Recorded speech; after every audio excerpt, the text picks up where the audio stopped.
సంగీతం వింటున్నప్పుడు కొన్నిసార్లు ఒళ్ళు గగురుపాటుకు గురవుతుంది కదా.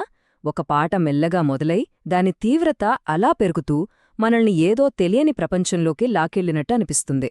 ఇంతకీ ఆ ఫీలింగ్ను సంగీతకారులు ఎలా క్రియేట్ చేస్తారు? ఇలాంటి అనుభవం చాలామందికి ఉండే ఉంటుంది. ఒక పాట మనలో ఎమోషన్స్ను అలా పెంచుతూ పోయి ఒకానొక పీక్ మూమెంట్లో మనల్ని ఎక్కడికో తీసుకెళ్ళిపోతుంది. ఇంత పక్కాగా ఆ ఎమోషనల్ జర్నీని వాళ్ళు ఎలా డిజైన్ చేస్తారు? అబ్బే, అదేం మ్యాజిక్ కాదండి. అదొక పక్కా ప్రణాళికతో కట్టే నిర్మాణం. అవును, అచ్చమొక బిల్డింగ్ కట్టినట్టే. ఇటుకమీద ఇటుక ఎలా పేర్చి ఒక రూపాన్నిస్తారో అలాగే మ్యూజిషియన్స్ కూడా శబ్దాలను, స్వరాలను ఒకదానిపై ఒకటి పొరలు పొరలుగా పేర్చి మనలో ఆ భావోద్వేవాలు నిర్మిస్తారు. సరే, ఇప్పుడు దీన్ని స్టెప్ బై స్టెప్ విడమర్చి చూద్దాం. మన ముందున్న ఈ పట్టికే మన బ్లూ ప్రింట్ అన్నమాట. సంగీతం పియానో అనే చాలా సాఫ్ట్ స్థాయి నుంచి ఫోర్టే అనే పవర్ఫుల్ స్థాయికి ఎలా వెళ్తుందో ఇది మనకు క్లియర్గా చూపిస్తుంది.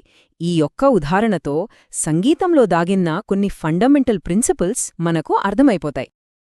ఏ పెద్ద కట్టడానికైనా పునాదే ముఖ్యం కదా. మన ఈ సంగీత నిర్మాణానికి కూడా అంతే. అంతా చాలా నిశ్శబ్దంగా, సున్నితంగా మొదలవుతుంది. మన ఎమోషనల్ బిల్డింగ్కు మొదటి ఇటుక ఇక్కడే పడుతుందన్నమాట. మొదటి స్టెప్ పియానిస్సిమో. ఇక్కడ వినిపించేది ఒకే ఒక్క సన్నని రాగం, మిగతాదంతా ఖాళీ. ఈ నిశ్శబ్దమే మనల్ని ఆ సంగీతంలోకి రమ్మని పిలుస్తోంది. ఇక రెండో స్టెప్ పియానో. ఇక్కడ ఆ ఒంటరి రాగానికి తోడుగా ఇంకో స్వరమొచ్చి చేరుతోంది. అప్పుడే మొదటిసారి హార్మనీ అంటే సామరస్యం పుడుతోంది. అంతవరకు ఖాళీగా ఉన్న గదికి ఇప్పుడే ఒక చిన్న కిటికీ తెరిచినట్టు, కాస్త వెలుతురొచ్చినట్టు ఉంటుంది. ఈ మార్పులో కీ పాయింట్ ఇదే. సామరస్యం మొదలవుతుంది. జస్ట్ ఒకే ఒక స్వరం యాడవడంతో ఒక సింపుల్ లైన్ ఒక అందమైన చిత్రంగా మారటానికి మొదటి అడుగు పడింది. సరిగ్గా ఇక్కడ్నుంచే సంగీతం తన కథ చెప్పడం స్టార్ట్ చేస్తుంది. ఓకే, పునాది పడింది, ఇక అసలు నిర్మాణం మొదలవుతుంది. ఈ దశలోనే మన సంగీత భవనానికి గోడలు, పైకప్పు అంటే ఒక ఆకారం, శక్తి, ఒక కదలికొస్తాయన్నమాట. మూడవ దశ మెజ్జో పియానో. ఇక్కడికొచ్చేసరికి మన బిల్డింగ్కి 4 గోడలు లేచిపోయినట్టే.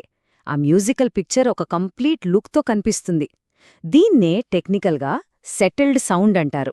అంటే ఒక స్థిరపడిన ధ్వని. ఇంతకీ ఇది ఎలా సాధ్యమవుతుంది? చాలా సింపుల్.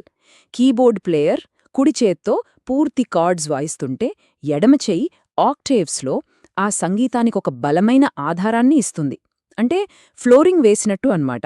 ఈ రెండు కలిసినప్పుడే ఆ సంపూర్ణమైన స్థిరమైన ఫీలింగ్ వస్తుంది.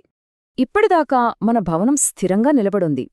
కానీ 4వ దశ మెజ్జో ఫోర్టేలో ఒక పెద్ద మార్పొస్తుంది. ఫస్ట్ టైం సంగీతంలోకి ప్రాణం వస్తోంది.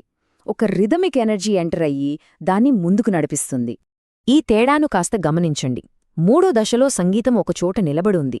కాని 4వ దశలో ఎడమ చెయ్యి నడవడం మొదలుపెడుతోంది. రూట్ నోట్ నుంచి 5వ స్వరానికి, మళ్లీ రూట్కి.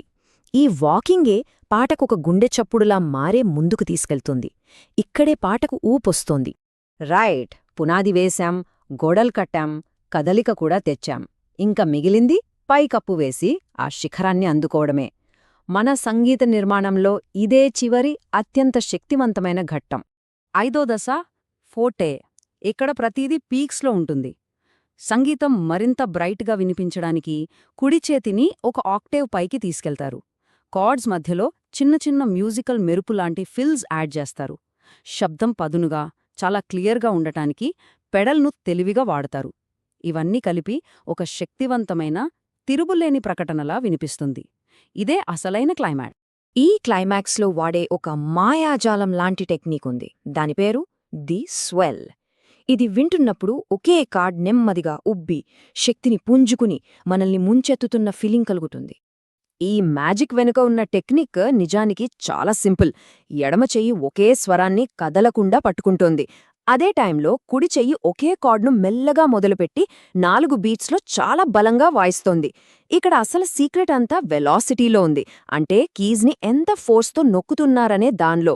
ఆ తేడాయే మనకు ఆ పెరుగుతున్న అనుభూతిని ఇస్తుంది. ఇదంతా వింటుంటే ఏదో థియరీ క్లాస్లా అనిపించొచ్చు.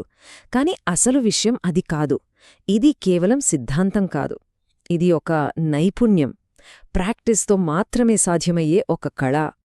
ఆ మాటలకు ఈ చెక్లిస్టే సాక్ష్యం. చూడండి, ఈ క్లైమాక్స్ నిర్మాణాన్ని ఒక మ్యూజికల్ స్కిల్గా పేర్కొన్నారు. అంటే సంగీతకారులు దీన్నొక పాఠంలా నేర్చుకుని మాస్టర్ చేయాల్సిన ఒక టెక్నిక్గా చూస్తారన్నమాట. ఇది యాదృచ్ఛికంగా జరిగేది కాదు, ఎంతో సాధన చేసి కష్టపడి నిర్మించేది.